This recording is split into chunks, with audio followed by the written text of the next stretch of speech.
Hi guys, welcome to yet another video. Today we are still in Business Studies Paper 1 and we're zooming in on the different strategies that a business can use to respond to challenges. So we are looking at diversification strategies, we're looking at integration strategies, defensive strategies, as well as intensive strategies. I'm the General and this is the Masterclass.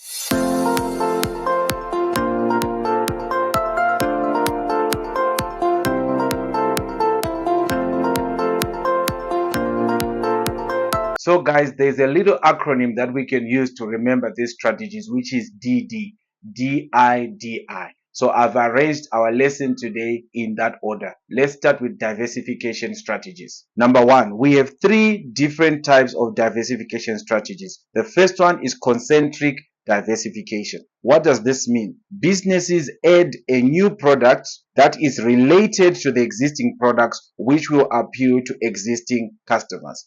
And the good example of that is Coca-Cola. How does Coca-Cola do this, guys? We know that Coca-Cola has a range of products which are soft drinks that they sell. And we know that they will introduce any flavor anytime. Like recently, they just introduced a Fanta that they were asking people to name it. And they know that you already know an existing Fanta that is there. So when you see a new Fanta, you can relate it to the Fanta that you already know. And it is the same existing customers that will go and buy that product. Let's look at the second one, horizontal diversification. Business adds new products which are unrelated to existing products which may appeal to existing customers. What are we saying? CNA there is a good example. CNA is primarily a stationery shop. So when you go to CNA, you want to buy stationery, but they know that when people come, they want to buy stationery. They may want to pick up other things as well. So they start including certain products like something to eat,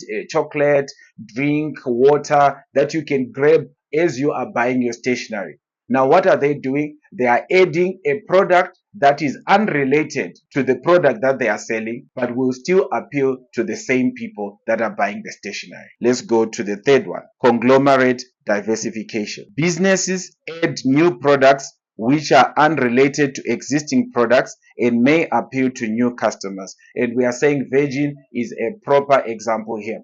Why? Because Virgin is in totally different and unrelated industries. There is Virgin Airlines, which is running aeroplanes.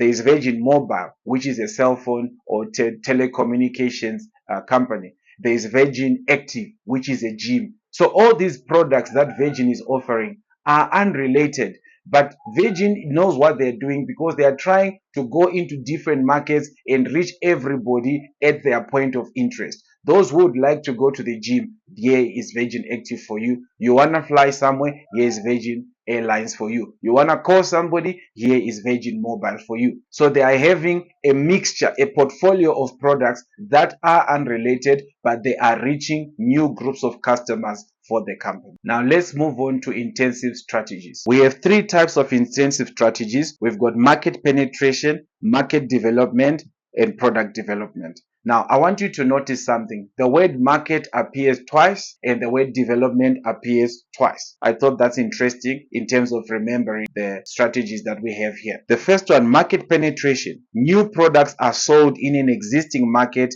at a low price. So you want to penetrate the market. You want to enter the market where other players are already in there. So you don't come there arrogantly. You come with a low price so that you can attract customers. When you have attracted your own customer base and these people are now loyal to your brand or to your product, then you can slowly increase the price to match the others. So when you're coming in, you come in at a lower price to penetrate the market. Let's move to market development. I want you to check the word market development. We are developing the market. In product development, we are developing the product.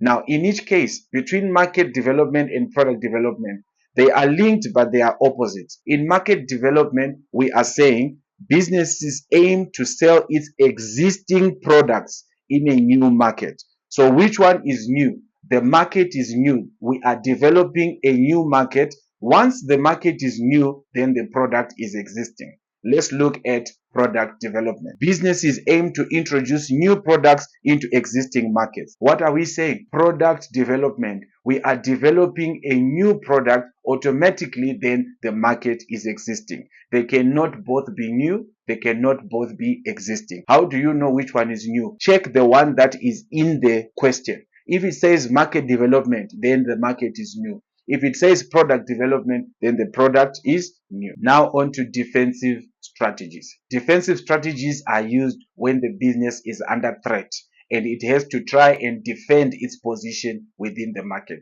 Now, there are three levels of doing this. Number one, divestment or divestiture. Businesses sell some assets or divisions that are no longer profitable. The emphasis is on their selling some assets, because there is another method where they will sell all assets. So we have to be particular about the word some. So the business looks at itself and says, look, we've got some dead wood here. There are some products that are not doing well and they are using up our resources. Let's get them off because we are under threat. We are not doing well. Let's let those divisions off. They close a particular division of the company or they discontinue a particular product so that they can stabilize and later on they will be able to come back. So basically they are disinvesting in some of the products they were producing or some of the divisions that they were running. Emphasis on some. Hi guys, sorry to disturb your video. I'm just here to discuss with you 3 ways in which you can support the channel. Number 1 is to watch the ads. So guys, the ads that come before the video, during the video, and after the video are linked to this particular video that you are watching. If you don't skip the ads and you actually watch, we're going to be rewarded by the advertisers. Then number 2 is to invite me as a guest speaker to your event at your school, a school function, prize giving day, revision classes, and so on. I'll gladly come. Number 3, we've got the Masterclass Level Up program, which is designed for all those who want to write their exams in May and June of 2025. We are covering 3 subjects: accounting, business studies, and economics. All the information you need is in the description box below. Now let's get back to the video. Retrenchment. This is terminating the employment contracts for operational reasons. Now, I'll refer you to a video that we did under Human Resources when we were discussing reasons for termination. Retrenchment was one of them. Retrenchment, I mentioned also in that video, that is not because of what the employee has done. It's not the same as dismissal. This is specifically for operational reasons. What do we mean by operational reasons? The business is not doing well and it cannot keep all the employees anymore because the salary bill is now too high for them. They have to let go of some employees, at least to streamline expenses, and then they will be able to survive. Remember, it's about defending the position of the business. So the key word here is for operational reasons. They are letting go of employees for operational reasons. Then we go to the third one, which is liquidation. All assets are sold to pay creditors due to lack of capital. I said under divestment that emphasis is on some, and I told you that there would be another strategy where all assets are sold. This is the strategy. Under liquidation, we are saying, hi Bafetu, the business has failed. What we are going to do is we are going to sell all the assets so we can pay back the creditors, and if there is anything left, we will pay back the owners the capital that they gave, because the business has failed. If we cannot protect the business, at least let's protect the owners. So that's the last line of defense. When the business has tried everything, divestment, retrenchment, and it didn't work, then the business will finally opt for liquidation, where they sell all their assets. And now we move on to integration strategies. What are integration strategies? These are strategies that have to do with our business, for example, combining with another business. Now, there are different types of businesses that we can combine with depending on the relationship we have with them. There are 3 major relationships. A business can either be our supplier, can be our distributor, or they can be our competitor. So let's look at them. Number 1, forward vertical integration. The business combines with or takes over its distributors. Who is a distributor? This is a business that gets goods from us. So we sell to them and then they also in turn sell to customers. So we supply them. They are distributing for us. They are ahead of us in the chain. Hence we call it forward vertical because we are combining with a business that is ahead of us in the chain. But that's not the only one. Backward vertical, the business combines with or takes over its suppliers. Now we also have businesses that supply us with products that are behind us. They give us the things that we need to be able to produce. So they are behind us in the production chain. So that's why we call it backward vertical, because we are moving backwards as we combine with them. And this can be for the reason of maybe sorting out a supply problem. Maybe we have a supply problem and we take over the supplier